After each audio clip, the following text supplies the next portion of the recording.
These people steal some of my entertainment. These people steal some of my joy. These people are thieves. These people let me know things I do not want to know before I want to know it because I just want to see it in real time. You know who those people are, John? You know who those people are, John? Those people are... We want the gold, sucker! Hulk Hogan! We coming for you!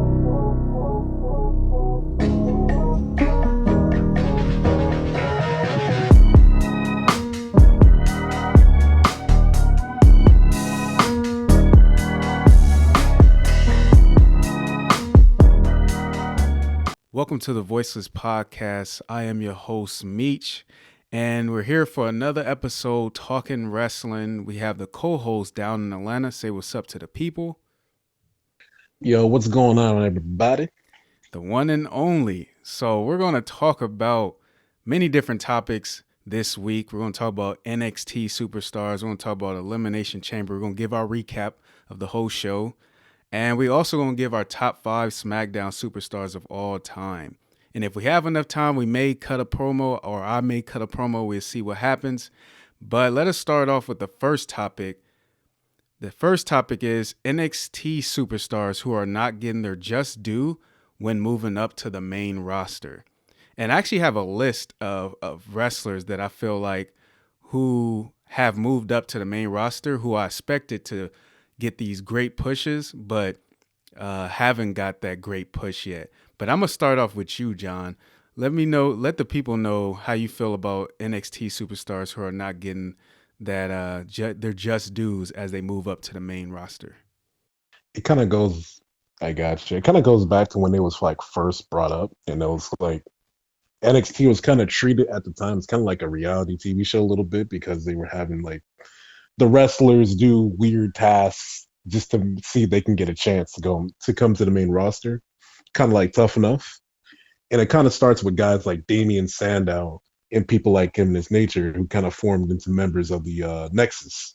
Mm. And when they came up to the main roster, they kind of just got squashed or were underdeveloped. And then a lot of them are not even in WWE. And I feel like it's like the worst possible route. And as we fast forward into the future, we got to go to stars like, for example, being Sami Zayn, a guy who was in the same situation, or if not in the same very scenario as Johnny Gargano, who is pretty much the babyface of the brand. And when he comes up to the main roster, the dude's not utilized correctly. He's sometimes not even on TV, and he's put in weird stables, which I feel like he has way more potential. He has far more range than he can do than what they're giving him at the moment.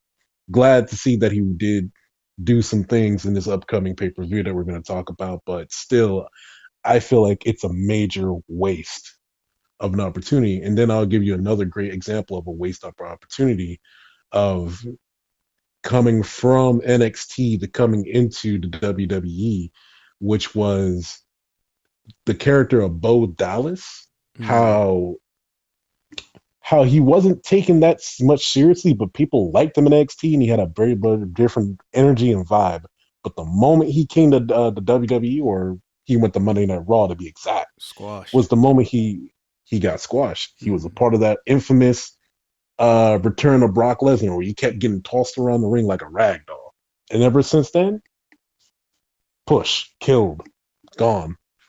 You never heard of him again. That and injury. And I feel like that's like, once again, another waste of talent that should got better, deserves. And then to continue on with it, I'll have to touch on guys like Tyler Breeze, who, when they come up, they're underutilized and they don't know what they're doing with them. And at least I can say with the women wrestler who do come up, like a great example would be Sasha Banks and Becky Lynch, and they at least got their justice and they've all gotten the spotlight properly. But when it comes to a lot of the men on the roster, if you're not, Finn Balor, or you're not, You mean Kevin Owens? Yeah, Kevin Owens. Yeah, like right, exactly what I was thinking about. If you're not those two guys, you've been given like the short end of the stick, and it's been a rough road for you to even make any kind of waves inside the WWE. And another great example of this is a guy who can talk, who can perform, and he did really well in his own show, which was in TNA was EC3, who Mm. he has the look, he has the moves, and he can talk. But ever since he's came up to WWE and he's had one match against John Moxley, it was a wrap. It was like you don't see him on TV, he doesn't do much, and then when he was in a part of the stable, that didn't even last long, and that got cut. At least Bobby Roode got the time to shine, and he still always had his TV slot. EC3 gets nothing. And I feel like that's just like a waste. And EC3 is a waste of a talent because the dude proved he can wrestle, he can talk, and he can carry a show when there's nobody around like he did in TNA. And I feel like that's like the biggest crime they've ever committed in the WWE when it comes to NXT stars coming to the WWE. But I gotta give the good with the bad and say when you do get that push, it's pretty big. And I like how they do it with some people like Finn Balor, for example. They did when he went to Japan, he got some of the biggest love, and they gave him the stage, especially when he got to face this match with Kevin Owens. And then another wrestler who got the love and attention that they needed when they went up to the main roster was Shinsuke Nakamura, Mm. where his run to become the WWE champion, or at least get that WrestleMania match, was fire. He beat John Cena. He was one of the WrestleMania contestants. I mean, not WrestleMania contestants. He was one of the Royal Rumble contestants that was knocking everybody out, and the dude was on a monster streak, and everybody loved him. The dude had electricity behind him, and the crowd loved him as well. It's kind of like Daniel Bryan. The moment his music come on, everybody was with it. And now, as we're a little fast forward into the future, he's not getting that same love and attention anymore, and he's kind of looked at as, well, almost like a background character, just another dude. And sometimes he loses the dudes that I'm like, man, that's kind of like a job. Yeah, it's And I'm tough. just, It is. yeah, I'm gonna jump in here. It is a little tough because Shinsuke Nakamura, like you said, he got this huge push. He won the Royal Rumble. He went on to face AJ Styles, and that match was definitely hyped up. Two in-ring competitors, like the best in-ring competitors of this generation for sure. And then to me, honestly, I didn't feel like that match at WrestleMania lived up to the hype. But as the rivalry nope, continued on, I believe they started to have better matches, but their WrestleMania match in particular wasn't as of good of a match to me for some reason. I just think it was too much in ring. It needed to be more vicious, which they later on did down the line in their rivalry. But I don't feel like that match lived up to the hype. So I think that's kind of why his push was a little bit derailed. And then not only that, they went with AJ Styles because AJ Styles was over at the time as well, and AJ Styles is who we know AJ Styles to be at this moment, about to face the Undertaker. So just to jump in here though, I wonder like why is there a disconnect between like I guess is it the writers or even just from the NXT superstars and how they're getting these major push and they're being built up to be these larger than life characters on NXT, but when they go up to the main roster, it's not the same thing. What would you say is the disconnect? honestly, I hate to throw shade at people, but it's kind of coming from like how when the big debacle that happened with the War Raiders when they became the Vikings and then they became the Viking War Raiders when they came up. It's obviously the people who are working for SmackDown and Raw are obviously not paying attention to NXT, and they're not putting their eyes to the screen on it. And I think that's like the biggest like disruption when they come up.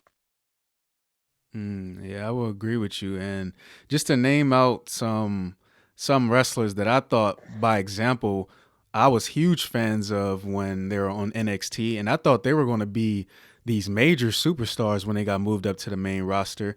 For one example, you brought up Bobby Roode, who's now Robert Roode. When Robert Roode was on NXT as Bobby Roode, he had the fans completely behind him when he was heel or when he was babyface. They were singing his song when it came out, and to me, he was like the next.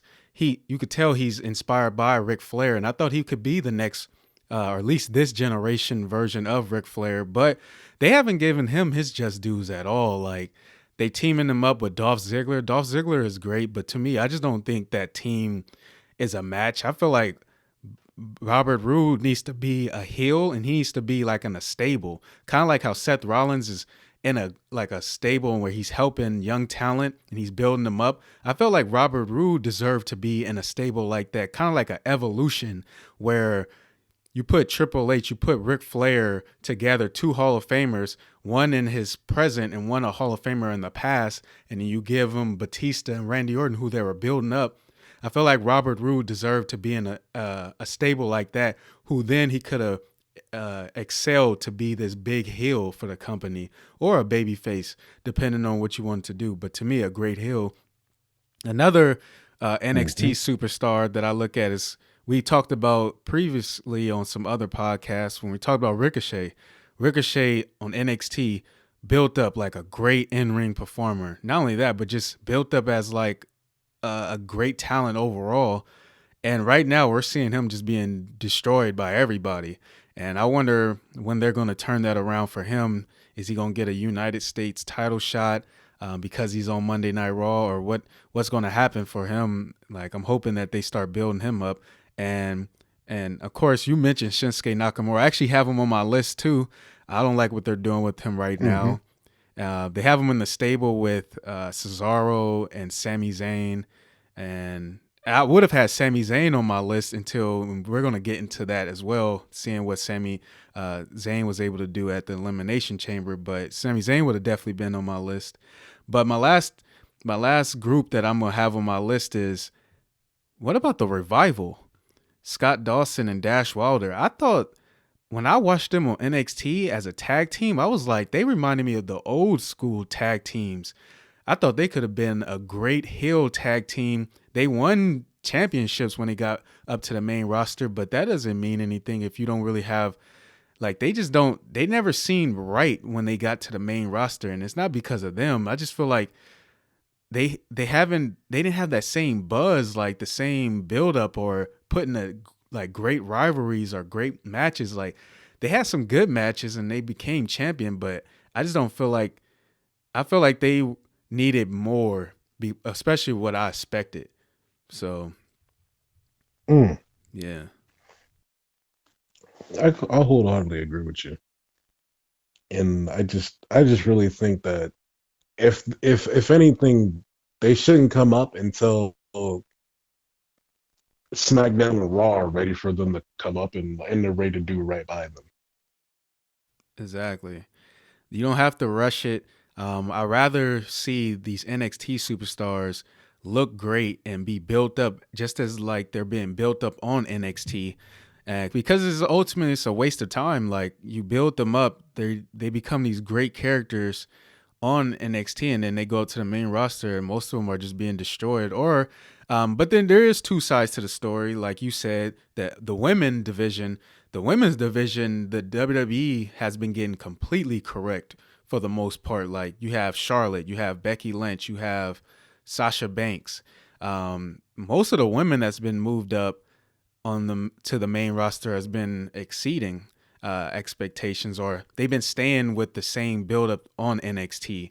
You can throw in their Bailey as well. So, like, they're getting it right with the women. I just feel like they need to get it right with the men. They gotta. It's something. It's a disconnect in there, and I think a lot of it has to do with uh, whoever the writers is, or if it's Vince, they're not believing in their promo skills enough, or they're not something like that. Like because they're great in ring performers, and the only reason I could see Vince not pushing them no more if he's like, man, y'all got to be better on the mic to become these greater superstars, that these larger than life characters. But I don't know. I feel like with the women though, they've been getting it right. I wholeheartedly agree, especially with one of my favorite female wrestlers being Asuka. They Yeah. gave her a win streak that took all the way to WrestleMania, almost 2 years to beat, which I was like a really cool ride to see. And I feel like they've done a lot well by her, and I think she's really done. I think they've really done well for her, man. Like really well. Yeah, Asuka as well. Though when we bring up Asuka, I didn't want to see her to lose to Charlotte, just because Charlotte, she right now she like her push hasn't ended. Like like she's been defeating everybody since she's been moved up to the main roster. So that's the only thing I didn't like about that run is that Asuka lost to Charlotte. I thought Charlotte didn't need to end the streak of Asuka because Charlotte was already great. She's already this big time superstar, so you don't have to continue to give her those type of accolades. You could have gave that to somebody else to help build them up. Like they were able to defeat Asuka, but they had Charlotte do it, and Hmm. that's the only thing about that. But I think they did great by Asuka as well. I totally agree, 100%. But yeah, now we're gonna move on to the Elimination Chamber recap. So starting with Daniel Bryan and Drew Gulak. Daniel Bryan defeated Drew Gulak by submission, and actually Drew Gulak didn't even tap out. He just passed out, which is actually, I guess, a good thing for him. It just showed that he was willing to not tap out, willing to not give up. He's willing to push himself all the way uh, until he literally can't go any longer. Tell me what you thought about that match. Honestly, that match is kind of something I did not expect because I wasn't too familiar with Gulak, but it was a very entertaining match to see how many submissions were being reversed and how many submissions were being manipulated into the next one, which was very entertaining for me. And I thought, man, I didn't think it can get that technical, but it can get that good. And honestly, I think my favorite spot about that whole entire match was how he pulled off the turnbuckle into the next submission, which is like to me was really cool. Other than that, I wish the next only thing I gotta say is like one nitpick is I wish the cameraman would back up a little bit from the wrestlers just so I can get a clear view of everything that's happening. Mm. Yeah, actually, I thought that match was hard hitting as well. It was a hard hitting match, very technical match. Nowadays, you don't really see those type of matches. So I actually appreciated that match. And just like you, I didn't know too much about Drew Gulak, but he seems like he has a lot of inspiration from Daniel Bryan. Like they had a lot of like very similar styles, and you could tell that they both wanted to make that type of match like a very hard hitting match, a match that can include submissions and technical holds, a lot of reversals, things like that. Even in the match, I was even out. They even had me believing that Daniel Bryan was hurt, like his neck and his head, and every time he got slammed, I was like, man, I don't know if he should be getting slammed like that, especially knowing Daniel Bryan's concussion history and the reason why he had to retire early. But they had me believing it. I hope that Daniel Bryan is good though, because sometimes in the past, I used to think like Daniel Bryan was like, okay, he really can sell this, but he was really having concussions. So I'm like, hopefully them slams weren't like one slam in particular. I remember he literally basically landed on his head, and I was like, that is not good for Daniel Bryan. But Oof. yeah, especially because we know his history. So I'm like, but hey, it was a good match, great hard hitting match, and I definitely appreciated the match. I wonder if they're going to continue this rivalry between them going into WrestleMania though. Hmm. Hmm. Honestly, I don't think it should, but if you ever, I think it would be make a great match, not for WrestleMania, but for the pre-show for WrestleMania. Kind of like how they have 205 Live and the Tag Team Championship be one of the matches on the pre-card. What do you think about that? I would say here's my thing. I'm actually a Daniel Bryan fan, and not only that, I like Daniel Bryan. Like I feel like he is one. Like when we're talking about this generation, we're talking about nowadays in wrestling. He's a fan favorite. And I just think he's super talented. He's great cutting promos, and he's great as a wrestler. So for him to be on a pre-show, I would think that would be wasting Daniel Bryan. Uh, to put him on a pre-show, I think you got to somehow put him in some type of big match at WrestleMania. But I mean, if it was against Drew Gulak, I guess they could try to steal the show by putting on a phenomenal match, but if it's not during the pre-show, I just feel like it would be kind of a waste for Daniel Bryan because he's basically a superstar in this generation. So that's how I Mm. feel about it. Yeah, You know what? I respect you on that one. I really do. All yeah. right. You got any more comments, or now you want to move on to the next segment? Let's move on to the next. Well, let's move on to the next match. Ma- Y- Match. yeah. The next match. So, how did you feel about the SmackDown Tag Team Elimination Chamber match? Oh wait, we're skipping over the United States Championship match. Oh yeah, we can talk about that one too. Andrade versus Humberto Yeah, Carrillo. yeah, Vega.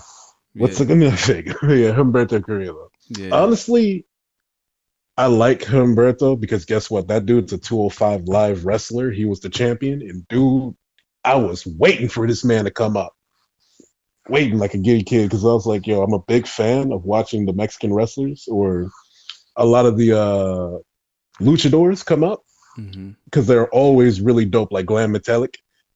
Dudes put on a great show and they're very athletic. And they showed off a lot of that in that match between the two. And Andrade, I feel like to me, that is like the next great heel that's in WWE Mm-hmm. because the dude is really dope. He is just really dope. And I've been watching him since he's been in NXT. And the biggest thing is I was seeing him how he kind of like he's like the heel that bullies his opponent because he knows he's better than his opponent. Mm-hmm. Kind of like an overconfident or cocky Triple H. And that's my favorite aspect about him. And he shows it off through his athleticism and he also shows it off in his ring technique.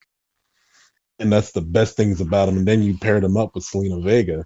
Selena Vega is pretty cool wrestler. I mean, not a pretty cool wrestler. Like, she's a pretty cool manager, but she also helps add into that. And you carry pretty much you got like a big kind of like a supervillain duo, in my opinion, right there. And in the match for itself, though, they did a lot of cool spots. A lot of cool spots where it's like we're gonna do off the turnbuckle, but I'm gonna reverse it and land on my feet, and then we're gonna also do some things outside the ring as well. The only thing I got to nitpick about the match though is it was like a part where Andrade sold on a spot that didn't quite make sense because Vega pulled up the mat again, but it got reversed and he landed on the soft spot of the mat. So it kind of looked off as like, why are you overselling that part right there, man? You're not that hurt. But other than that, though, the match was pretty fire. I say that's one of the things to watch this pay per view for. The thing I'm gonna say about that match is, first off, I am a fan of Andrade, and so anytime I get to see him in like a match and I'm glad that he's actually still the U.S. champion as well. I thought the match was a great match as well. I thought it was just overall a great match, and I like that pairing between Andrade and is it Zelina Vega? Yes, Yeah, Zelina Zelina Vega. Vega. Yeah. So I gotta watch them a lot more though. I haven't watched them too much besides their like rivalry with Rey Mysterio, but I gotta tune in a little bit more because I remember watching Andrade a lot more during his NXT time with Zelina Vega, and but now I gotta tune in a little bit more to him. So I thought it was a great match, but that's on my part. I gotta like tune in a little bit more to those matches in a sense. But yes. Hmm. So let us move on to the SmackDown Tag Team Elimination Chamber match. Mm. Yeah. All right, all right. Should I start off Yeah, you can go or ahead. do you? All right. SmackDown's what's it called? Title match in the Elimination Chamber. This is actually my second time watching a tag team Elimination Chamber match. I like the stipulation. I feel like but the only thing wrong with this match is that you got too many cooks in the kitchen because you're gonna have a lot of moments where it's like we gotta have the action focused on two guys, but this is all like it's kind of not like a lot of good look when you've known these guys can get up and do a lot more, especially when they lay on the ground like that. But other than that, their creativity in the match was really good. I did say the match was a little shaky though, because I did notice a couple guys jumping off the ropes at the beginning of the match was looking really bad, and you could tell they slipped, and they had to like kind of like cover up for it. And the two guys who did this was Kofi Kingston at the start of the match and Grand Metalik. But they both rebounded, and that wasn't the big things that would mess up this match. Honestly, I think they all did a really good job in this match, especially guys like Otis and Heavy Machinery, who who was pretty much the star of the show, in my opinion, on that one. Mm-hmm. And then what's it called? And then once again, Kofi Kingston proving that this guy is pretty much champion material during that match, because he's shown the athleticism. He's shown that he can go like pretty much toe to toe with anybody. It's pretty cool, man. Pretty much I like that. But when it came to Big E Langston, when I saw him in the match, especially when he was going up against, I forgot his name at the moment, especially when he was going up against like Dolph Ziggler, and it was just kind of a weird situation, because I was looking at it where I kind of thought he hurt himself because he ran into the turnbuckle, and I thought, oh man, I don't want to see him get hurt again, because he's been kind of injury prone as of the last couple of months.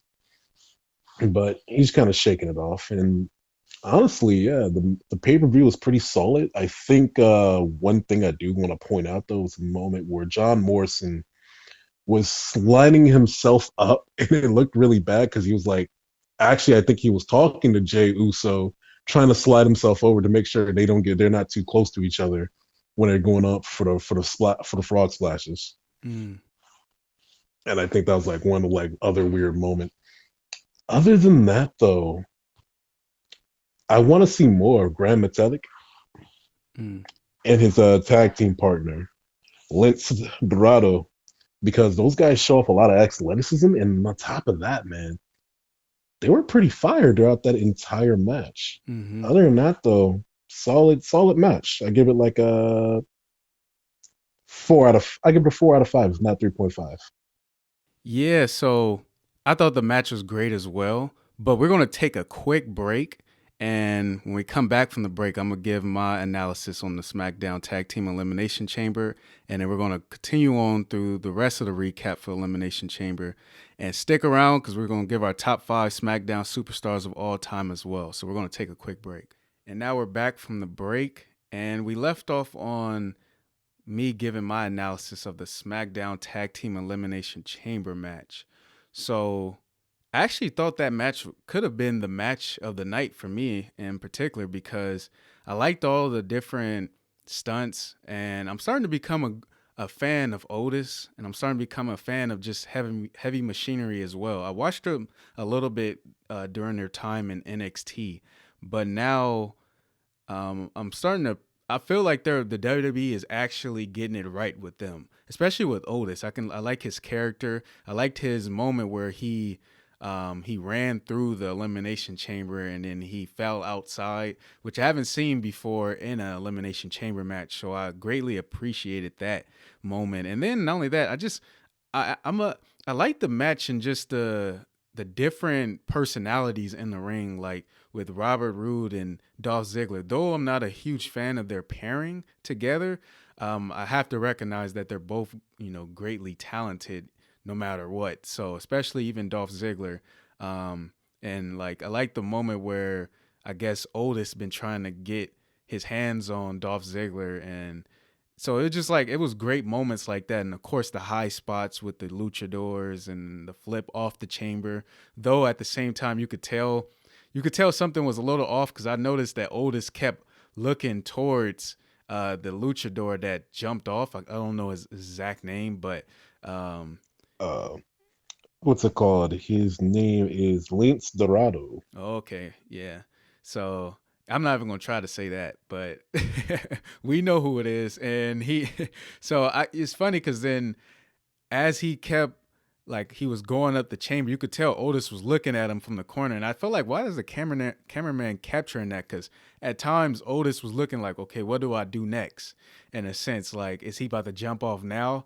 But while he should have been like just continuing on with the action in the ring, it was at a point where he was the only one standing in a sense, and he kept looking around like, okay, what is he doing? Just climbing that. He's like, is he gonna jump now or something? I don't know. Like it just looked like the cameraman shouldn't have captured that. But other than that, I thought the match was great. I thought it was a great match. I like how the fans were really into it. You could tell that they were super hyped by the different stunts in the match. So I thought that match was actually really good. And of course, Miz and Morrison came out as champions still. I'm a huge fan of the Usos. I don't think I've ever pointed that out on this show yet. But eventually we got to give like our top tag teams of all time. But because the Usos, I'm Mm. definitely a fan of the Usos in this generation. But they didn't get the win, and I don't think they should have got the win just yet because Miz and Morrison just became champs. But I thought that match was really good. Hmm. I agree. I Uh, agree. I yeah. feel like Oh, go ahead. I was gonna say. Only thing I was gonna say was that Otis and Tucker. I feel like these are two wrestlers that could have worked even in the Attitude Era. Mm. I feel like those are two really cool wrestlers. But yeah, that's all I got to say about that. Yeah. So now we're gonna move on to the next match. The next match, Aleister Black versus AJ Styles. Um, Mm. yeah. So tell us what you thought about it. Well, I like the match. I felt like though there should have been more. I should be a little bit more build up in between the working of the leg on Elster Black because it felt like you should really try to oversell it on the his her leg is hurt because he would go back and forth between I'm injured, I'm not injured. Let me go do a moonsault. Oh wait, my leg is hurt. And I'm like, ah man, I feel like this would could have came off a little bit smoother if we just build up the attacks on the leg so it'd be like, ah man, if I try the moonsault, I'm gonna mess this up. But other than that, Aleister Black puts on a really good match, and I really did like it. But I did know something was up though when the moment I realized it's a no DQ match, and what's it called? He has AJ Styles has Luke Gallows out with his man's, only there to really just jump Aleister Black the moment AJ Styles is about to lose, just for the big setup of the Undertaker coming in, which I really do like. So maybe we might get like a tag team match between Aleister Black and AJ and Undertaker versus AJ Styles and them. But what do you think? I thought the match was actually really good, and the thing is, I'm becoming more and more a fan of Aleister Black. I actually seen a lot of his matches on NXT because he was the champion. He was in that main that main position, that main event position, and at first I wasn't liking how they were building him up because he wasn't really wrestling too much. But now, like when he came up to the main roster, but now with that match, I thought that match was great. I thought that was a great match. Um, I really enjoyed the match. I just really enjoyed it, and then of course Undertaker making his surprise appearance to help Aleister Black win the match, getting his hands on AJ Styles, which continues the push for the WrestleMania match between AJ Styles and the Undertaker.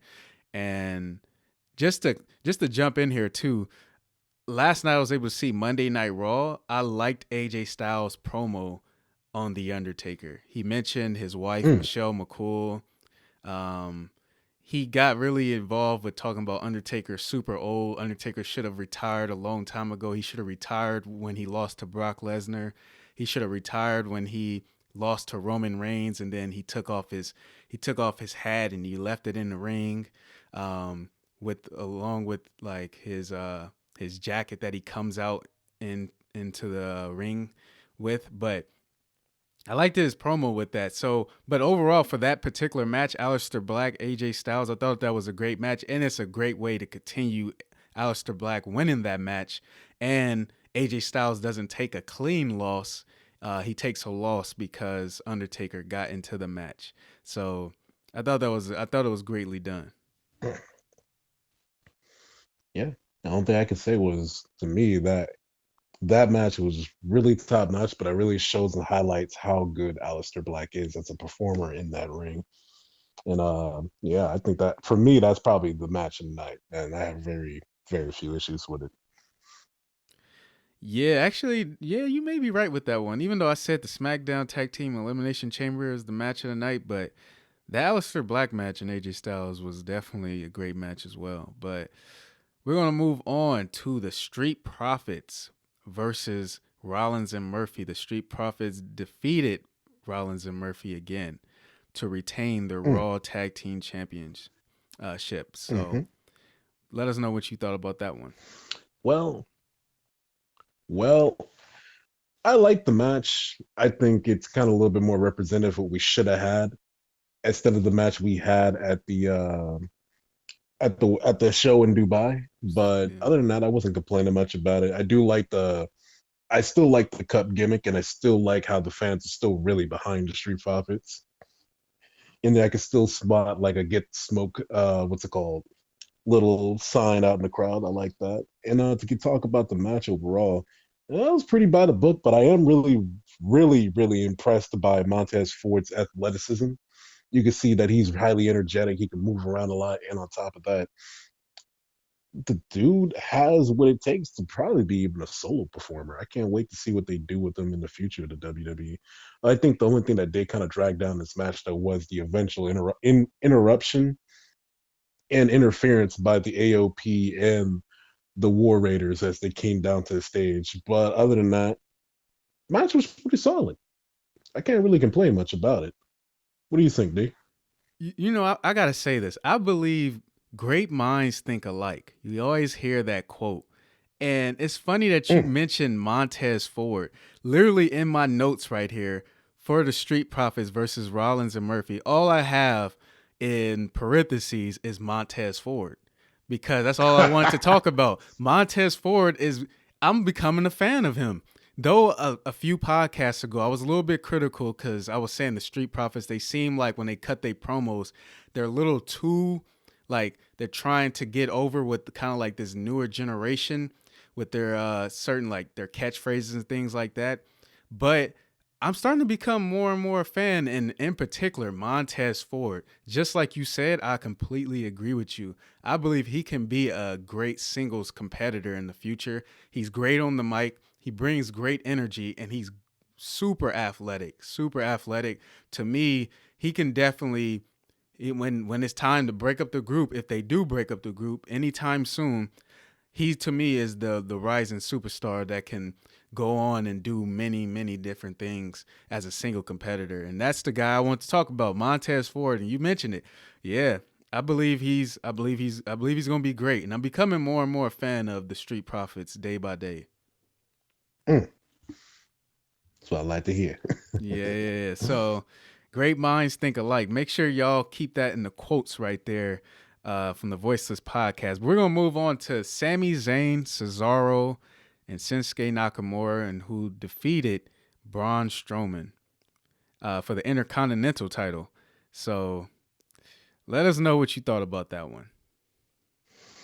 Other than the promo taking up almost probably more time than the actual match, I will have to say I'm just happy to see that one, Bobby Roode's on TV, two, Sami Zayn's on TV, and three, Shinsuke Nakamura is still in the spotlight. And I really did like all the gimmicks there and shenanigans that were going on during the match, but I felt like it was a bit short, especially for a handicap match. But hey, beggars can't be choosers, I guess. Other than that, I think this is probably the one of the lower cards on the match that didn't really hit the high note for me. What do you think, man? Yeah, I mean it's a 3-on-1 handicap match. I mean, like, and then whoever wins on Shinsuke Nakamura, Sami Zayn, Cesaro side wins the Intercontinental title.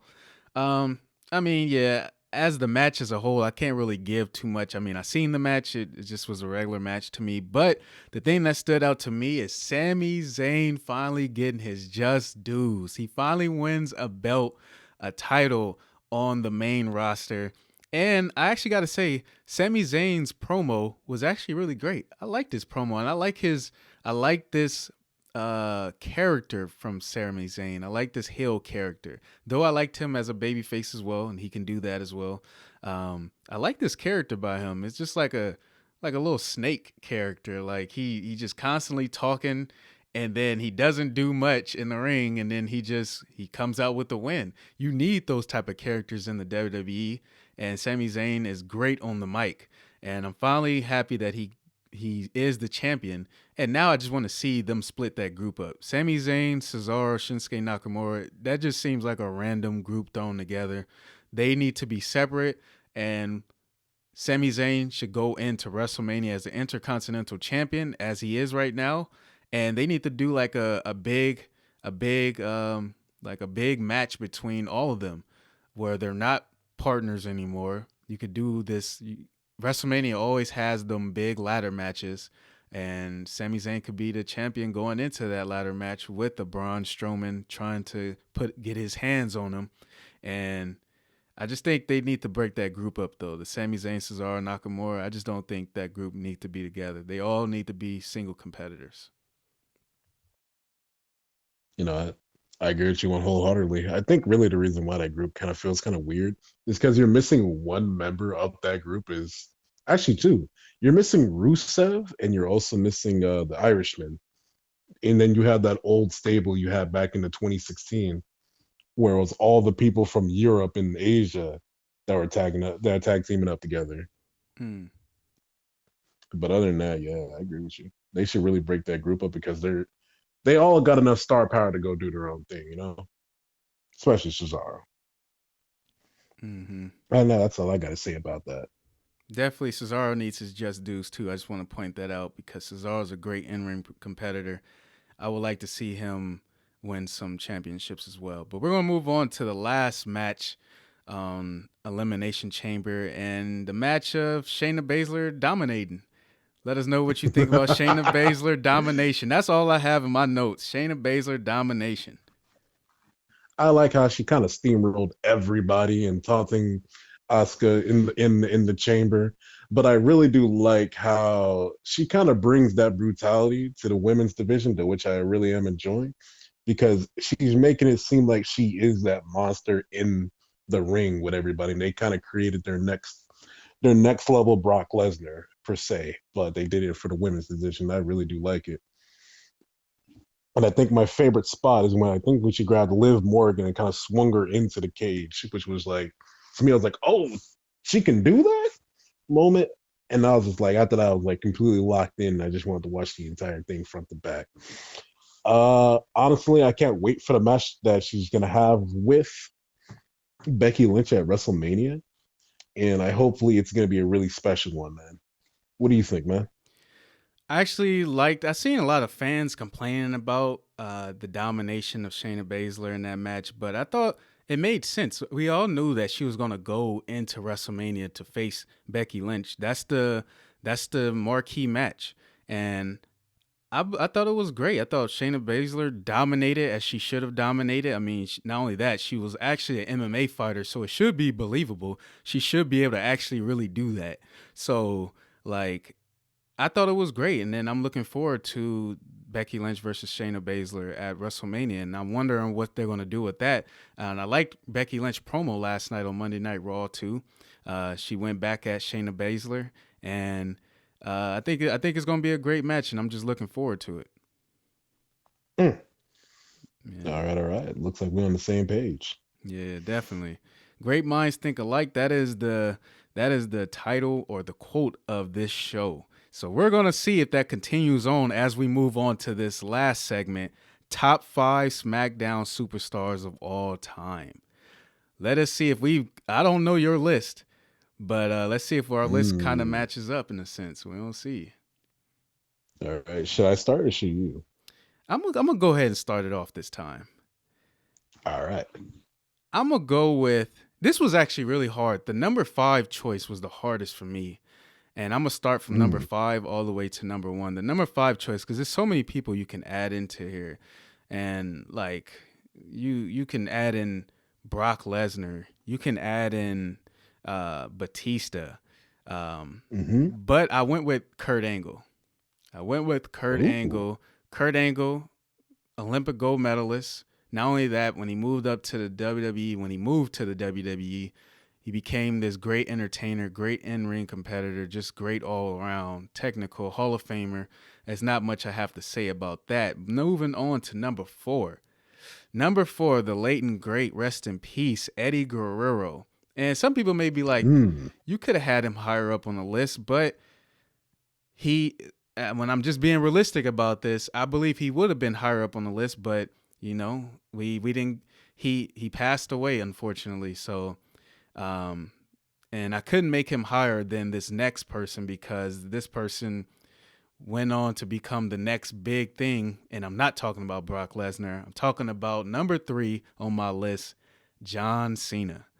John Mm. Cena, all time great, going on to face the Fiend at this year's WrestleMania. And not only that, he's a 16-time champion. He has the chance of possibly dethroning Ric Flair's record of being a heavyweight champion 16 times, and he can be the number 1 leader with the 17-time champions. John Cena, what else can I say about that?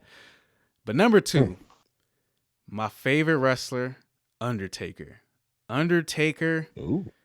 yes, Undertaker. We can talk about the Dead Man. We could talk about Big Evil. We can talk about everything he's been able to do. But when he moved to the SmackDown roster, he set the SmackDown roster and just he helped be that person that set the standard, along with Eddie Guerrero, along with Kurt Angle. So and then along with John Cena, who will then set that in place. So Undertaker number 2, and my number 1. How can I not choose this guy? Even though he hasn't had that many, like, he didn't have that a long time of period of being on this show, but we wouldn't even have this show if this guy didn't say what he said. Come on, I'm gonna lay the Smackdown on you, and you know who I'm talking about. I'm talking about The Rock. The Rock, literally the way SmackDown came about was because he said it in a catchphrase during his promos. How can we got to give that credit. Number 1 is The Rock. So my list is The Rock, number 1, number 2, Undertaker, number 3, John Cena, number 4, Eddie Guerrero, rest in peace, and number 5, Kurt Angle. That's my top Mm. 5 list. I like that list a lot, man. That's a really good list. But I guess I'll have to give up my list. So I have to start out with number 5. Number 5 is kind of controversial, but it's my list. And number 5 is Chris Benoit. This guy was pretty much one of my favorite wrestlers, but he's one of the most solid wrestlers out there. And on top of that, he also put on one of my favorite tag team matches with him and Kurt Angle going up against Rey Mysterio and Edge. And if you have the WWE Network, I recommend checking this match out due to the fact of how much chemistry those two have on. But that's why he's number 5. Can't talk much about him after that. But number 4, John Cena. I can't be honest. I gotta be honest with you though. I still look up to this day John Cena clips when he was the Doctor of Thugonomics showing up on SmackDown and just cracking jokes and just keeping everybody entertained as the Doctor of Thugonomics, and he's just too cool to be true. And I completely see why he took off once they gave him his own personality. And it's crazy though. Number 3 is the guy he got started with, Kurt Angle. Kurt Angle is a guy I have to go back and watch and truly appreciate because he was the wrestling machine. No matter who you put him in the ring with, he was energetic, he was moving around, and on top of that, he gave up good promos and good quality moments for that brand, and he could carry it. He really could. And it was just like, for me growing up, it was like this. I didn't get to watch much of SmackDown, but coming back to like love it, that guy was pretty much at the top of the list. And then I have to say my number 2. This is the one for the kid in me because I always loved and enjoyed it when every time he was on, because I believed he was a superhero on screen. Probably know what I'm talking about. It's Rey Mysterio. Rey Mysterio is pretty much the WWE's like superhero, and he came onto the scene and he's been there for a long time, which is the craziest part about SmackDown. That's one of the main stable guys. And he was there when he was the world heavyweight champion, and he was also there when he was tag teamed with the world heavyweight champion Dave Batista. And the dude puts on pretty much a good match with anybody, like guys like Finley, Mr. Kennedy, so on and so forth, where he makes the show watchable for no matter he's in the ring with. And that's my number two. My number one, though, has to go to the one and the only Edge. The reason why I say Edge is when he finally came down to SmackDown, or came back really, when he finally really came back to SmackDown, he was like pretty much the foil for Undertaker. He was the first person to make me fall in love with the idea with the villain. And he kind of snaked and wormed his way into situations like being in a relationship with Vicky Guerrero, or just being the WWE World Heavyweight Champion. The dude was just like, every time he's on screen, he just had something crazy, something new, and something different, whether he's heel or babyface. And I just had to love him. And that's my top 5 list. That's a great list. That's another great list. I gotta give a honorable mention just from a women's SmackDown superstar. One of my favorite women's SmackDown superstars of all time is Melina. I feel like she doesn't get enough credit. I would like to see her back to get one more run with the WWE, but yeah, I'm gonna just give her some honorable mention because we mentioned only men here. It was definitely some great women wrestlers on SmackDown as well. Oh man. If you want to get there, if you want to dig into that, my honorable mention for a female wrestler would have to be Michelle McCool and Stacy Keibler. Because when Trish Stratus and Lita were on Raw, it was those two plus Hardcore Holly teaming up with the Hurricane, and those were like the 3 main female SmackDown wrestlers at the time that were on there. And honestly, I did like Michelle McCool, but Stacy Keibler was the better in-ring wrestler because she kept herself in better shape the entire time. And I really wish that Stacy Keibler was in the modern day, because they can do a lot more with her than they did with her then. Yeah, definitely. Both of them are great. Stacy Keibler, Michelle McCool, definitely great as well. But yeah, we got through all the topics for this week's show. I don't know if we have enough time for a promo. If we did, we only have about 1 minute. I don't know. I'm not sure if you have something, John. I can do 1 minute. Do one. That's easy. Yeah, go ahead and give us 30 seconds to 1 minute. The show is quite long. All right. Let me wrap this up real quick. But my promo is on video games in 2020, because my God, I bought a brand new game for $60. I thought I was gonna get that $60 worth of entertainment. No. What I got was I had to buy the game, put it in my Xbox. Had to wait at least about 2 days worth of game to download. Then I get on the game, I have to eat another update. After that, before I can play the game, they're all like, you gotta download a season pass. That's like selling you a hamburger and they're asking you, do you want fries with that? What? That makes no sense. And on top of that, you look what's inside the season pass. Guess what? It's more content from the game. Oh my God. And then on top of that, when you finally get the game, they're going to hit you with one more, $5.99. And that $5.99 is pretty much a little starter pack to help you start the game better off than the next guy who just bought the game regularly. Oh my God, what has happened to video games? I mean, you just pop the sucker in and you want to play. Understandably, you want to just get the download just so, because the game is bigger these days. But it's a cold deal playing video games in 2020. Come on, man. All right, that's my segment. Cold deal. And since you cut a promo, I got to cut a promo as well. You know what? I'm tired of these particular people. You know, these people steal some of my entertainment. These people steal some of my joy. These people are thieves. These people let me know things I do not want to know before I want to know it, because I just want to see it in real time. You know who those people are, John? You know who those people are, John? Those people are people who are also unappreciative. They are unappreciative of great content, or they are unappreciative of things that you are able to watch since you were a kid. I know sometimes we have our own thoughts, but guess what?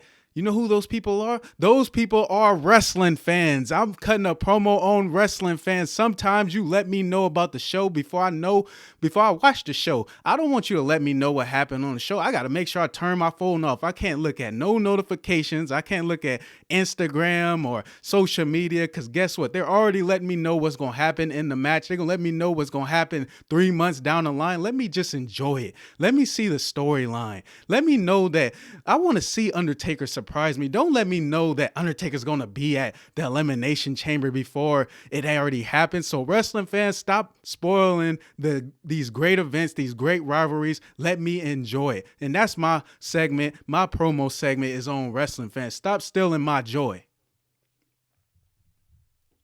Yes. Well said. Yes. Well said. And that's all I got to say about that. You got any closing words for the people? Stay safe and have fun. All right. And I'm going to just say, make sure y'all stay safe as well. Be healthy. Take care of yourself. Make sure you're tuning into the Voiceless podcast. Let us know in the comment section what you thought of those promos. This is the Voiceless podcast. We'll never be silent. Thank you for watching.